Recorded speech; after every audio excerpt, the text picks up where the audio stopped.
Shalom Yidin! This week we're finishing up Sefer Bamidbar with its last two parshas, Parshas Mattos and Parshas Masei.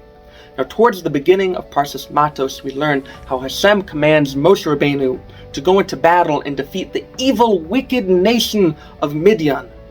Now Rashi comes in and he teaches us a beautiful lesson. Rashi teaches us that Moshe Rabbeinu had prior knowledge that once they were done defeating Midian, that Moshe Rabbeinu will be taken from this world. And even with that knowledge, he didn't skip a beat. He didn't hesitate. He got together an army. That army went in and they took care of business. Now, anyone else with the knowledge that after they completed a certain task that they were going to die, they're probably going to push it off.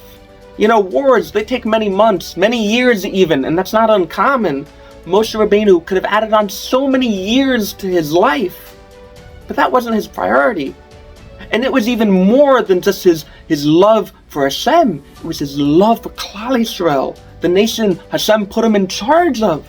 He understood that our place as a nation wasn't wandering in the desert. It was to be in Eretz Yisrael, where we could serve Hashem on a higher spiritual level, where we could fulfill Hashem's commandments and form a deeper connection with HaKadosh Baruch Hu. He understood this. And it was not a thought in his mind about him, about himself, about how much longer could I live. Now Moshe Rabbeinu deeply, deeply wanted to go to Eretz Yisrael himself, but he wasn't allowed to. Hashem, towards the end of Parshas Masei, Abarbanel explains how Hashem gave the assurance that Moshe Rabbeinu, that any teachings, any rulings about Eretz Yisrael will be taught in Moshe Rabbeinu's name. Such a beautiful message. Think about it now, right now. We are in a war with not just one nation, with many wicked nations that want to do nothing but wipe us out simply because we're Jewish and no other reason.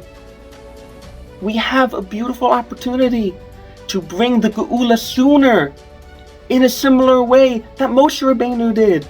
Moshe Rabbeinu went into war against the evil nation, and in the end, all of Bnei Yisrael went to Eretz Yisrael. Right now, we are in a war with so many terrible, wicked nations.